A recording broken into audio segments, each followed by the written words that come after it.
When I was a kid, my grandmother used to say to me, if you're going down the road and you see X person coming up it, cross the road, he's got Alzheimer's. Keep out his way, you know. You never knew that there was anything wrong with you. You just carried on in your same old way, not knowing that you got Alzheimer's. It took other people to notice. When it first started, I thought it was, I'm not going to be ill, and I'm not going to be, and all this kind of things. And particularly, because I've been nursing, and knowing about it. And of course I was trying to not tell anybody to start with. Some people will help me, but they always say, oh, can you still do that? It's a very strange thing to say, but they want to know what's happening, but they don't want to look at, see the people. It's very strange, really. Very annoying sometimes, and I sometimes get depressed and angry, and leads to arguments with my husband. One thing after another. It is an irritant more than anything. In that I, think I know everything about something and then find that it's not just registered.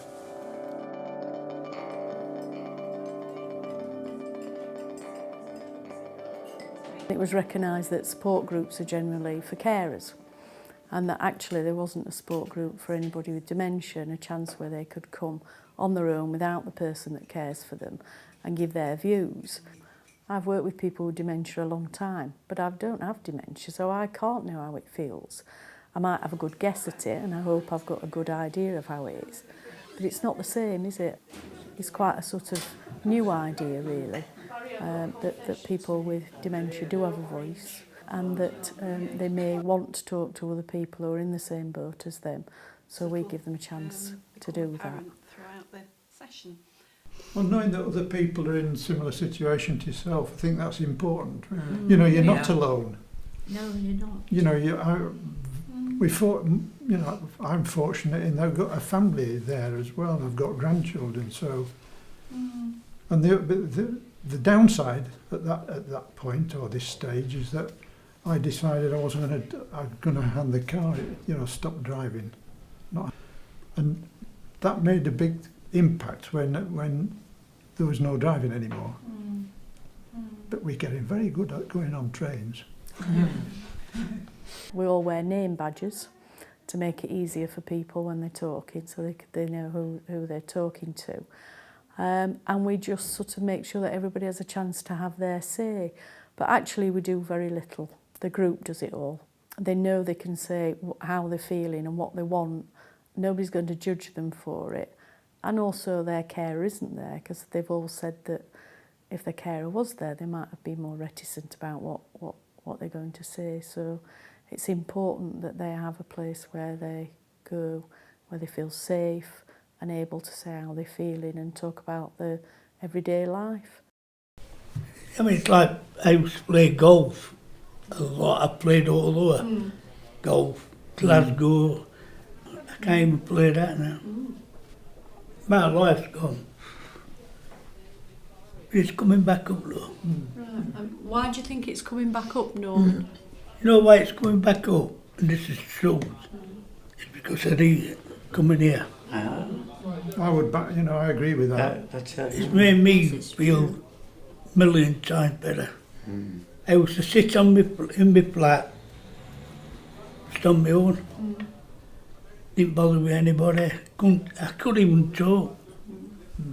And now I was totally different. So something's good, isn't it? It is good, yeah. My hair ain't grown like, but Miracles, Norman. You've got no hair care of you, darling. Do you have any hobbies at all at home? No. Not, what about reading? No, Reading? I can't read. Television? I've been to literary library. No. Television? No, I can't get into books. My wife used to have books all over, but I've never been into, I've never been into reading. So what do you do when you're at home then? I listen to a lot of records. Oh, well, Yeah. that's something anyway, isn't it? Yeah. So I love heavy metal. But, I mean, you're probably not like it, but I loved it. But I can't have it on because we've been in a residential flat. Yeah, other people So might not want to know. I loved it, like really loud. I respect people, so I don't have it on. The people aren't a challenge, but the job is a challenge, and that you do have to be creative and think differently about how you do things to enable people to come to a support group or to a cafe or a singing group. You maybe just have to think differently, but that doesn't mean you can't do it. We get involved with the Alzheimer's Society functions. Don't know whether that's quite the right word, but you know, the things that are run by the society on the behalf of the people who need it. Certainly if it's some sort of activity I want to join in, like, you know, art and craft and singing and dancing and all that sort of stuff. Yes, because we have a good time, don't we? I've always liked singing. Before Alzheimer's come along, my favourite room in any house was the bathroom, where I could go, shut the door and sing to my heart's content, providing it were soundproof, you know. I must tell you that I was the shyest person on earth at one time. And through it, there were many things that I'd loved to have done through my life, which I never took up because the shyness stopped me participating, like, you know. Having got Alzheimer's, I've got rid of the shyness. And for me, it's done me a great favour. It's set me free, you know, to be able to talk to people, which I couldn't at one time. And so I thank Alzheimer's for that. It might seem a bit ridiculous saying that something like that can make you feel a bit happier. Yeah. It's unexplainable, but I could get on a stage in front of a big audience and sing away, solo, no problems whatsoever.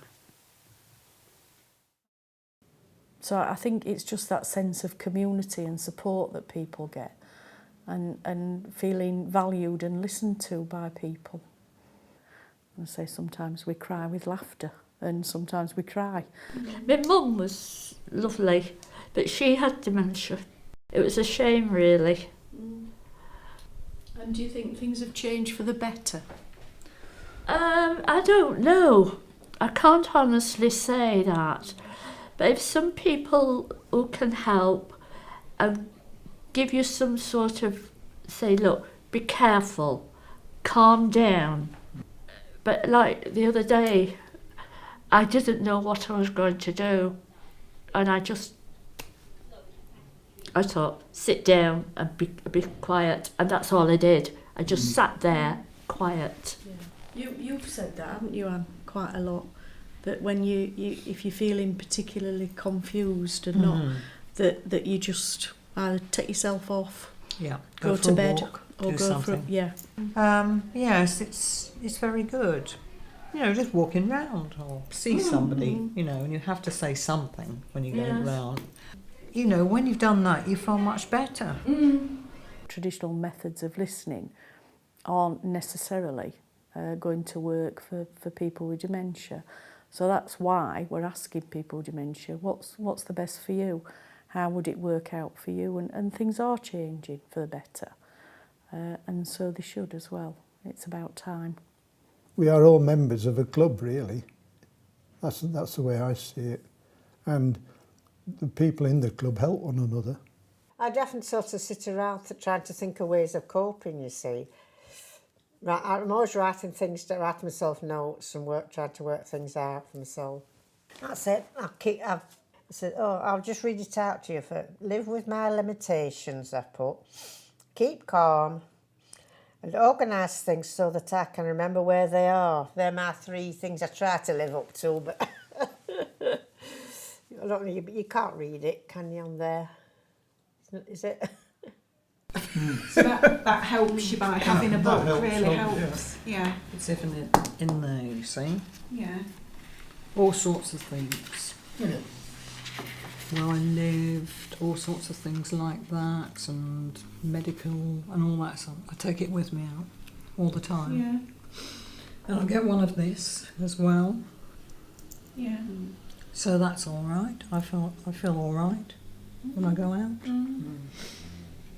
We are still be able to work. We can still read and everything. But in sometimes you've got that bit of a time where you think, I can't do this. And you think, oh dear. But as long as you can keep going somehow, then you know you're going all right. Yeah. Some days it comes out quite good, you know, and other times it's another day I'm really down and I don't know how it happens. Well, you see, when I first came here, I thought, oh, bugger, you know, I should have come and all that sort of stuff. That was the worst thing when I first came. And I was sitting there and I think, oh, God, what are they going to ask me? and all that sort of stuff. In about 3 minutes, you understand that everything's wonderful. There are things out there which might be relevant to, or might improve things for, you know, people who have got Alzheimer's. And the more people who can get together and feed in what they consider to be their, what should we say, one of their main benefits that they've identified, and then multiply that by 10 people, and you'll have a pretty clear picture as to what the problems are of the Alzheimer.